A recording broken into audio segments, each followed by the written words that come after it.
자, 오늘은 오랜만이죠. 우리 그 서울대학교 선정 고전사상 백선 14번째 시간인데, 이 태계 이황 선생님의 성학십도입니다. 제가 가지고 있는 책은 최재목 선생님이 쓴 책입니다. 물론 이 책 말고도 다른 것을 좀 많이 봤는데 어려워요. 솔직히 너무 좀 어렵습니다. 그래도 한번 나눠 볼만하기에 한번 나눠 보도록 하겠습니다. 이 성학십도는 말 그대로 태계 선생님이 68세에 68세에 이제 막 왕이 된 이제 선조에게 성군의 가르침이라고 할까요? 인간의 도리 뭐 이 정도로 해서 이제 그 도표, 그러니까 도식과 그리고 해설 그 두 가지 요소로 10가지를 담아서 상소문처럼 올린 거죠. 물론 이제 경연하러 오라 그랬는데 나이도 많고 몸도 좀 안 좋고, 그러니까 태계 이황 선생님은 중년 때부터 관직에 나가는 거 싫어하고, 우리 태계라는 곳이 이제 물이 흐르는 물러서는 곳, 그러니까 우리 저 남양주에 보면 태계로 여기 있나? 남양주에 있죠. 남양주에 태계원. 예, 그 호를 딱 따르더라고요. 태계. 그래서 이제 이런 선생님이신데 선조에게 이제 성학십도 성군이 이제 배워야 할 10가지 지도 또는 그림이라고 보면 되겠습니다. 되게 이황 선생님이 썼고요. 1568년에 썼습니다. 선조 1년 12월 달에 쓰셨죠. 유교적인 서적이고요. 우선 그 이황 선생님을 좀 알아보면 연산군 7년에 태어났습니다. 1501년에 태어나서 11월 25일 경북 안동시 도산면 온해리 노송정에서 태어났죠. 그래서 7남 1녀 중 막내로 태어납니다. 아버지는 이제 진사 이식이셨고 어머니는 춘천 박씨입니다. 그런데 아버지가 7달 만에 돌아가시죠. 그래서 어머니로부터 교육을 많이 받았고, 또 6살 때는 이웃 노인에게도 교육을 받아서 12세 때는 또 논어를 배웠다고 합니다. 그리고 19세 때 철학적인 시를 썼다고 해요. 21세 때는 결혼했고 23세 때는 애를 낳네요. 예. 그리고 이제 성균관에 들어가기도 했다고 합니다. 27세에 이제 진사 생원 합격했죠. 오늘날 이제 치면 이제 급제를 한 거죠. 급제.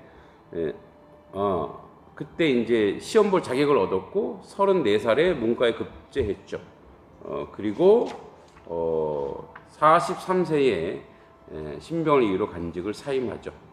그리고 이제 뭐 풍기 군수로 갔다가 47세에 홍문관 은교로 다시 왔다가 48세에 단양 군수, 자기가 단양 군수가 한 거예요. 그래서 여러분 단양팔경이라는 이름을 이 태계 선생님이 지어준 거죠.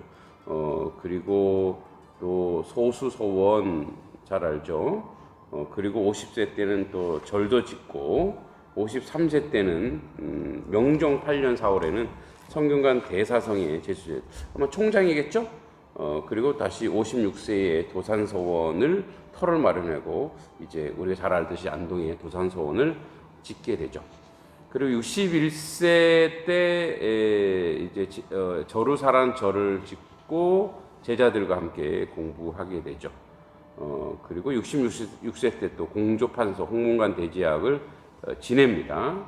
그리고 67세 때 임금의 교지를 받고 상경한 후에 명종이 승하자 대행왕 행장을 지었고 68세 때 선조 원년 의정부 우찬성 판중축 부사에 제수됩니다. 그리고 12월에 이제 성학십도라고 하는 제왕학 임금이 공부해야 될 것을 10장의 그림으로 그려 올려 병풍으로 올리죠. 그걸 70대 선조 3년 제자들과 함께 이제 7월 역동소원에 가서 이제 강의도 하고 그렇게 하죠. 그러다가 71세 때죠. 71세 때 12월 한서하면서 앉아 있는 상태로 세상을 떠나게 됩니다. 뭐 이런 분, 이 정도는 뭐 대단한 분이죠. 이런 분입니다. 이제 이분 이제 성학십도는 성학이라는 말은 곧 유학, 유교를 지칭하는 것으로 모든 사람으로 하여금 성인이 되도록 하는, 그죠? 성인은 거룩한 사람이라는 개념이 아니라 뭐랄까 도덕적으로 완전한 그런 사람이 되기를 원하는 거죠. 그래서 이제 성학십도는 17세 어린 나이로 왕이 오른 선조에게 임금이 가르친 뭐랄까요?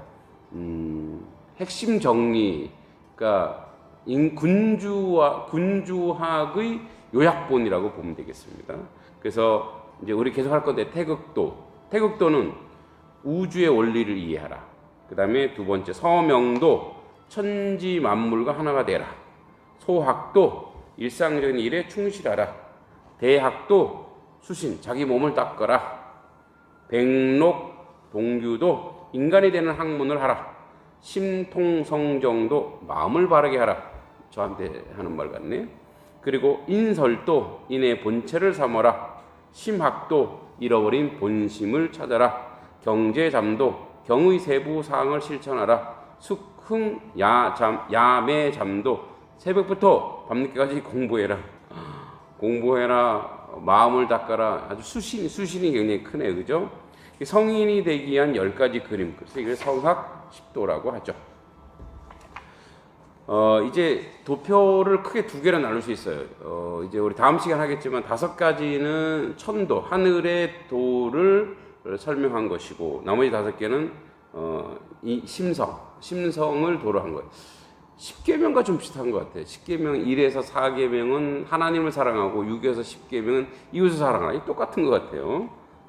제가 목사니까 그렇게 표현할 수 있는 것 같습니다. 그래서 이제 5개는 천도의 근원, 5개는 심성의 근원이죠. 그리고 또 7개는 옛 현인들이 작성한 것이 3개는 자신이 작성했다는 거죠.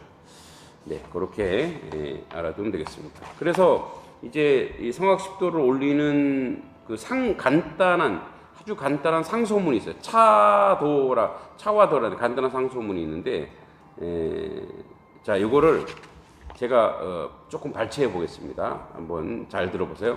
판중추부사는 종일품의 간직입니다. 특별한 뭐 일이 주어진 게 아니고 고위 관료를 대우해 주는 자리죠. 뭐 임시직이기도 하고, 거기다가 다른 데로 가기도 합니다.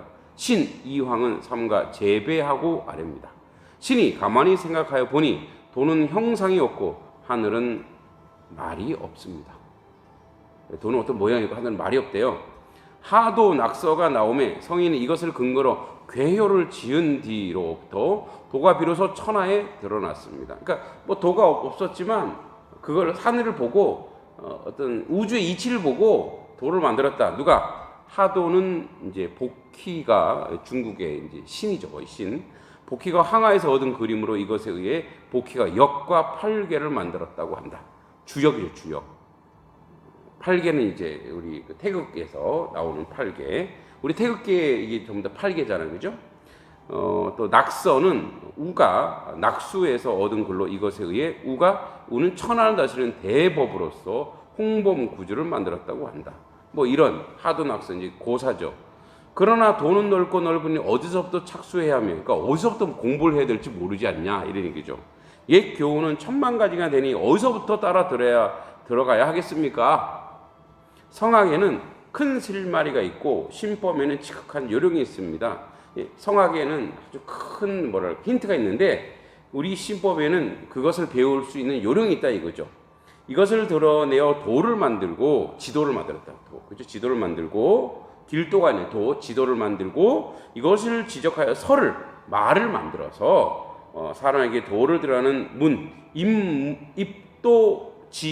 입도지문과 덕을 쌓아 기틀을 쌓는 책덕지기를 보여주는 것이 후현들의 부득이하여 해야 할 것입니다.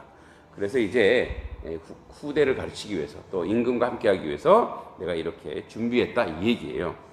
인사말이죠. 더욱이 임금된 분의 한마음 일심은 온갖 정무가 나오게 되는 자리이며, 그러니까 많은 일을 해야 된다는 얘기. 임금은 또 온갖 책임이 다 모이는 곳이며 묻 욕심이 갈마들며 침공하고 묻 간사함이 갈마들며 침해하는 곳입니다.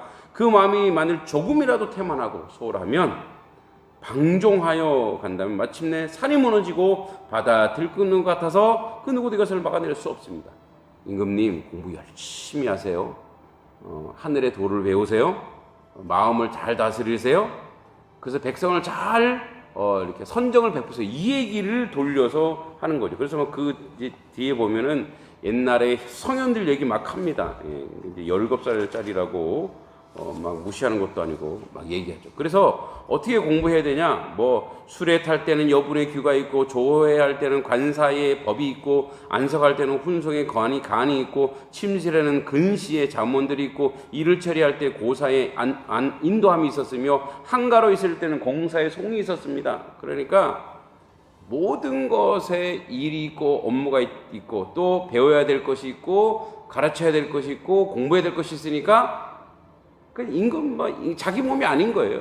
그러니까 이제 임금이 대통령도 그렇겠죠. 자기 몸이 아니니까 늘 공부하고 배우고 보살피고 가르치고 듣고 깨닫고 이렇게 하라고 얘기하는 것이죠. 그래서 이제 그렇게 해야 되는데 만약에 그렇게 하지 않고 게으르고 나태한다면 이런 본문이 나오네요. 그러면서도 불손한 태도로 스스로 성자인 채 하는가 하면 오만한 태도로 왕궁의 수많은 백성을 위해서 방자합니다. 이런 태도 결국 괴멸하게 되는 것 어찌 이상한 일이겠습니까? 임금님 정신 차려야 됩니다. 공부 열심히 해야 됩니다. 이런 얘기죠. 그리고 나서 또 자기를 또 낮춰요.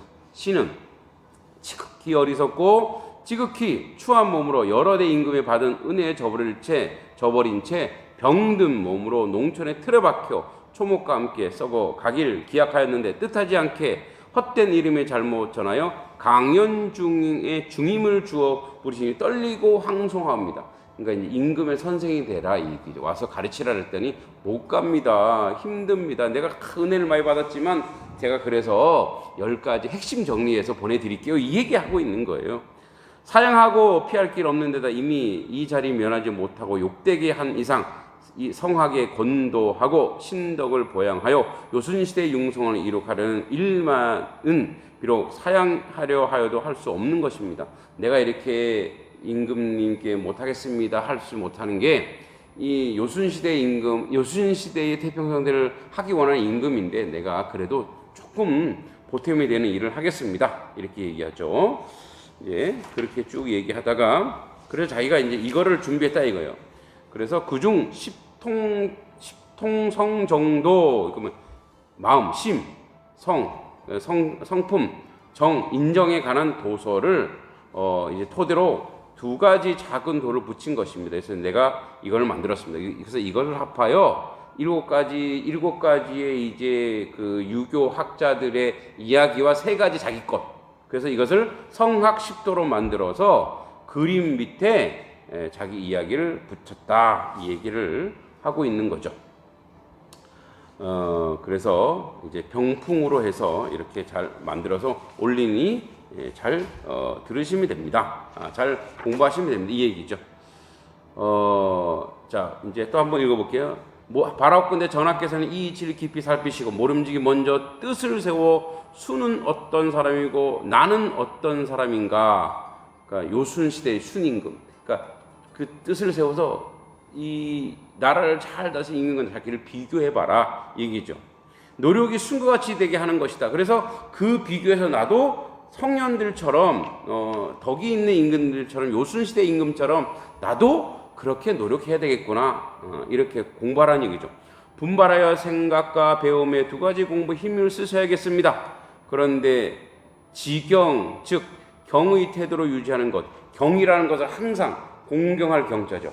그 항상 유지하는 것을 생각과 배움을 겸하여 동과 정을 일관하고 안과 밖의 행동을 합치고 드러나는 것을 숨겨진 것을 한 가지에 되는 것이 도리입니다. 그러니까 임금님이 항상 가져야 될 한자가 하나 있다. 경이다. 경이란 거란 얘기죠. 경을 유지하는 방법은 반드시 이 마음의 재정장일한 속에 보존. 항상 그 마음을 그 속에 마음을 두란 얘기죠. 마지막으로 자, 이제 쭉 자기가 이렇게 해서 좋은 정지하십시오. 좋은 글 보내드립니다. 성현들과 자기 생각을 보내드립니다. 잘 배우세요 하고 이제 마지막으로 오직 전하께서 이에 시종 처음과 끝을 유의하신다 하시오. 하찮다고 소홀히 하시거나 귀찮다고 번거로워 치워버리지 않으신다면 나라의 종사가 다행이며 신하와 백성들에게도 매우 다행한 일이겠습니다. 신이 처에 묻힌 야인으로서 금폭을 올리는 정성으로 전하의 위험에 모독하는 것임을 무릅쓰고 바치나이다. 내가 이렇게 하는 거 전하에게 큰 신뢰입니다. 아주 나쁜 놈입니다. 그렇지만 이렇게밖에 하지 못하는 저를 용서해 주시고 제가 이렇게 올립니다. 그래서 여기 이제 어디 표가 나왔더라고요. 성악십도에 올리는 그 표 보이시죠? 잘 보이세요? 네, 공경경자. 일찍 일어나고 새벽에 일어나고 책을 읽어야 되고 일에 응하고 저녁을 두려워하고 낮에는 쉼없이 노력해야 된다. 이런 얘기가 이 안에 쫙 깔려 있습니다. 그래서 성악십도 다음 시간부터 이제 1도부터 앞으로 10번을 해야 되나요? 조금 더 연구해서 함께 나누기를 원합니다. 사견이지만 저의 생각을 이야기하면 옛날 어른들은 항상 그 인격, 그죠? 사람됨이 뭔가를, 그러니까 유교의 가장 중요한 것이 수신. 자기를 잘 닦는 거죠. 자기를 잘 닦고 가정을 잘 다스려야 더 나아가 이웃과 나라를 다스릴 수 있다고 했습니다. 그런 면에서 참 우리가 배울 것이 많죠. 먼저 인격, 자기를 둬야 하는 것이 가장 최고인 것 같습니다. 오늘날 이 시대를 살아가는 저와 또 젊은이들과 또 어르신들에 대한 이러한 그 태계 이황 선생의 성악십도를 통해서 사람이 되어야 세상이 돌아간다. 세상이 세상답다. 이 부분을 우리가 좀 잘 배우고 또 공부했으면 좋겠습니다. 한 6개월 만이죠. 이제 우리 서울대에서 선정한 기한 이 사상서가 우리에게 좀 성찰의 계기가 되고 양약이 될 수 있는 기회가 되었으면 좋겠습니다. 감사합니다.